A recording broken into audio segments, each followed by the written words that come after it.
क्या आप मैट्रिक या इंटर के स्टूडेंट्स हैं और आपके एग्ज़ाम्स होने वाले हैं और आप परेशान हैं कि एक्टिव एंड पैसिव वॉइस का टॉपिक किस तरह से कवर करें? तो अब परेशान होने की बिल्कुल ज़रूरत नहीं, क्योंकि इस वीडियो में हम बहुत ही precisely active and passive voice का टॉपिक कवर करने वाले हैं। इससे पहले मैं एक डिटेल वीडियो बना के अपलोड कर चुकी हूँ। अगर आपने अभी तक वो नहीं देखी तो उसका लिंक मैं आपको टॉप राइट कॉर्नर में शेयर कर रही हूँ, आप वहाँ से देख लीजिएगा। नॉलेज ट्रेजर में आपका खुशामदीद। इस वीडियो में मैं आपको बताने जा रही हूँ कौन से ऐसे रूल्स हैं, कौन सी ऐसी बेसिक बातें हैं जो आपने एक्टिव वॉइस को पैसिव वॉइस में चेंज करते हुए जहन में रखनी है। कौन से ऐसे टेंसेज हैं जिनको आप एक्टिव और पैसिव वॉइस में चेंज कर सकते हो, और कौन से टेंसेस को, कौन से सेंटेंसेस को आप पैसिव वॉइस में चेंज नहीं कर सकते। इसके अलावा हम बहुत सारी एग्जाम्पल्स भी देखेंगे।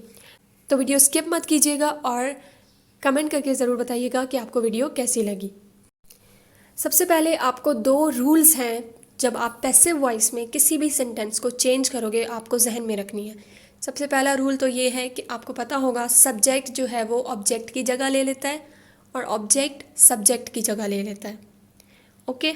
और दूसरा ये है कि जब भी आपने किसी एक्टिव सेंटेंस को, एक्टिव वॉइस को पैसिव वॉइस में कन्वर्ट करना है तो हमेशा वर्ब की थर्ड फॉर्म यूज़ करेंगे।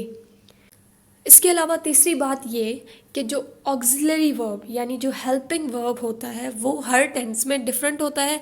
वो हम आगे देखेंगे कि कौन से टेंस में आपने कौन सा हेल्पिंग वर्ब यूज़ करना है।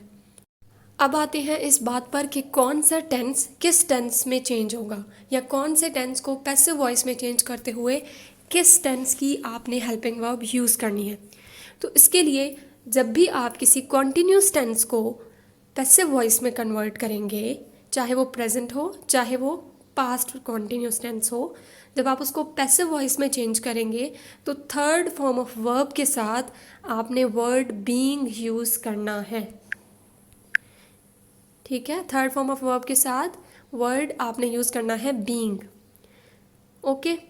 अब प्रेजेंट इंडेफिनिट टेंस जब भी चेंज होगा वो चेंज होगा प्रेजेंट कॉन्टिन्यूस टेंस में। पास्ट इंडेफिनिट हमेशा चेंज होगा पास्ट कॉन्टिन्यूस टेंस में। फ्यूचर इंडेफिनिट चेंज होगा हमेशा फ्यूचर कॉन्टिन्यूस टेंस में। जो प्रेजेंट परफेक्ट टेंस है वो हमेशा चेंज होगा प्रेजेंट परफेक्ट कॉन्टिन्यूस टेंस में। पास्ट परफेक्ट टेंस चेंज होगा पास्ट परफेक्ट कॉन्टिन्यूस टेंस में। फ्यूचर परफेक्ट टेंस चेंज होगा फ्यूचर परफेक्ट कॉन्टिन्यूस टेंस में। यानी कॉन्टिन्यूस के अलावा जो टेंसेस हैं इंडेफिनिट या परफेक्ट टेंस जो है वो अपने नेक्स्ट टेंस में कन्वर्ट हो जाएगा, उसमें नेक्स्ट टेंस की हेल्पिंग वर्ब यूज़ की जाएगी। अब है कौन से टेंसेस पैसिव वॉइस में चेंज नहीं हो सकते। वो है present perfect continuous, past perfect continuous, future perfect continuous. ये तीनों टेंसेस आप पैसिव वॉइस में चेंज नहीं कर सकते। इसके अलावा फ्यूचर कॉन्टिन्यूस को भी आप चेंज नहीं कर सकते, और ऐसे सेंटेंसेस जिसमें इंट्रांजिटिव वर्ब प्रेजेंट हो वो भी आप चेंज नहीं कर सकते। ट्रांजिटिव और इंट्रांजिटिव वर्ब क्या होते हैं वो भी मैं आपको अपनी पिछली वीडियो में एक्सप्लेन कर चुकी हूँ, वहाँ से आप देख सकते हैं। अब हम आते हैं एग्जाम्पल्स की तरफ। प्रेजेंट कॉन्टिन्यूस टेंस की पहचान ये होती है कि इसमें helping verbs is, am, are use होते हैं, और पास्ट कॉन्टिन्यूस टेंस की पहचान ये होती है कि इसमें हेल्पिंग वर्ब्स वॉज और वर यूज़ होते हैं।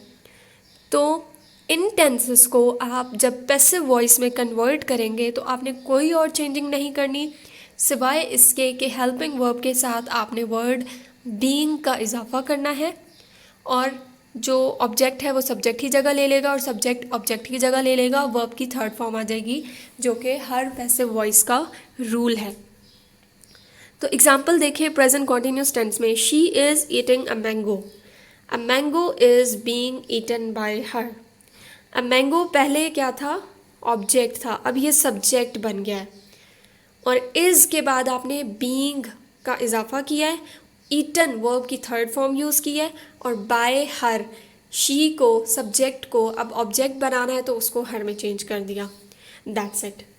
She is not eating a mango. अब अगर नेगेटिव सेंटेंस हो तो आपने क्या करना है, a mango is not being eaten by her, यानी इज़ नॉट के बाद आपने बीइंग लगाना है। अब अगर क्वेश्चन हो, इंटेरोगेटिव सेंटेंस हो,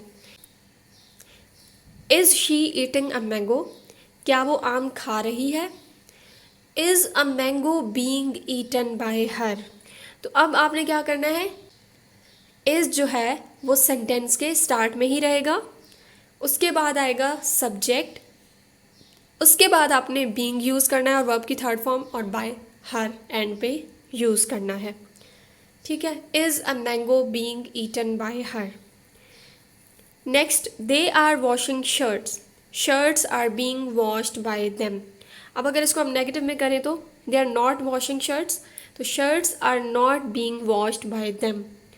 अगर इंटेरोगेटिव हो तो are they washing shirts, are the shirts being washed by them. तो ये इस तरह से बन जाएगा। अब पास्ट कॉन्टिन्यूस टेंस है तो उसमें भी मैंने आपसे यही कहा कि हेल्पिंग वर्ब के बाद बीइंग यूज़ करना है आपने। She was washing a shirt was being washed bye her. She was not washing a shirt was not being washed bye her. Was she washing was a shirt being washed bye her. He was eating the meal. The meal was being eaten by him. अब है present indefinite और past indefinite tense. तो मैंने आपसे कहा कि present indefinite change होगा किस में, प्रेजेंट कॉन्टिन्यूस में, और पास्ट इंडेफिनेट चेंज होगा पास्ट कॉन्टिन्यूस में। तो जाहिर है उनकी हेल्पिंग वर्ब्स आपने यूज़ करनी है। तो प्रेजेंट कॉन्टिन्यूस टेंस की हेल्पिंग वर्ब्स कौन सी थी, इज एम आर, और पास्ट कॉन्टिन्यूस टेंस की हेल्पिंग वर्ब्स कौन सी थी, वॉज वर। तो आपने बस यही यूज़ करनी है और उनको पैसिव में कन्वर्ट कर देना है। He writes a letter, a letter is written by him.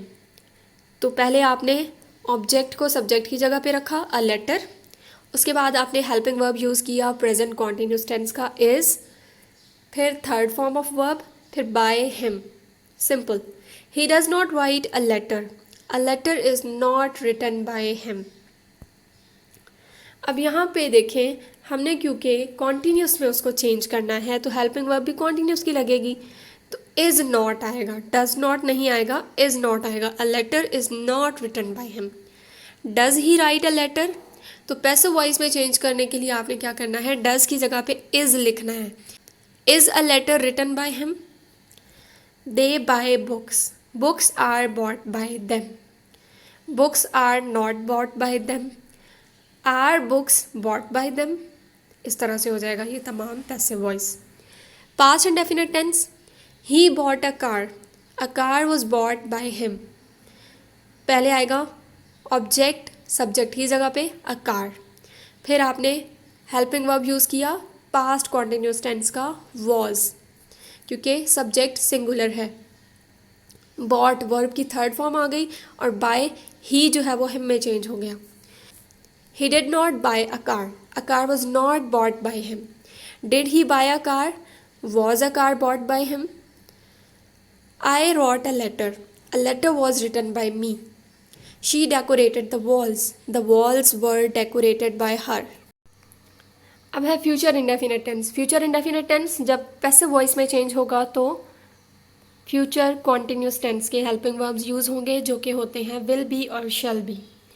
He will study this book. This book will be studied by him.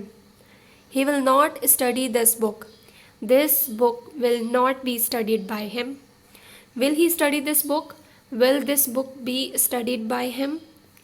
They will start a business. A business will be started by them. Same वही pattern follow करना है आपने, कोई इसमें confuse होने वाली बात नहीं है। प्रेजेंट परफेक्ट टेंस चेंज होगा प्रेजेंट परफेक्ट कॉन्टिन्यूस टेंस में, जिसकी हेल्पिंग वर्ब्स होती हैं हैज़ बीन या हैव बीन। तो प्रेजेंट परफेक्ट टेंस की पहचान होती है हैज़, हैव और वर्ब की थर्ड फॉर्म। तो जब आप उसको चेंज करेंगे पैसिव वॉइस में तो जस्ट आपने वर्ड बीन का इजाफा करना है, वर्ब की थर्ड फॉर्म ऑलरेडी आपको गिवन होगी। He has finished the work has been finished by him. Has already आपको गिवन है, वर्ब की थर्ड फॉर्म ऑलरेडी यूज़ की हुई है, तो आपने हैज़ के साथ बीन का इजाफा करना है। He has not finished the work has not been finished by him. Has he finished the work? Has the work been finished by him? She has bought chairs have been bought by her. अब यहाँ पे देखिए last sentence में पहले active voice में helping verb has use किया हुआ था क्योंकि सब्जेक्ट शी सिंगुलर था। पैसिव वॉइस में चेयर्स सब्जेक्ट बन गया है जो कि प्लूरल है, इसलिए आपने यहाँ पे हैव बीन यूज़ करना है। हैज़ बीन यूज़ नहीं कर सकते क्योंकि वो सिंगुलर के लिए होता है। Past perfect tense will change into past perfect continuous tense and future perfect tense will change into future perfect continuous tense. Past perfect tense की पहचान ये होती है कि वर्ब की थर्ड फॉर्म के साथ हेल्पिंग वर्ब आपको हैड मिलेगा, और जब आप उसको पैसिव वॉइस में चेंज करेंगे तो हैड के साथ आपने बीन लगा देना है। जस्ट ये आपको चेंजिंग करनी है। They had won the competition had been won by them. They had not won the competition had not been won by them. Had they won the competition? Had the competition been won by them?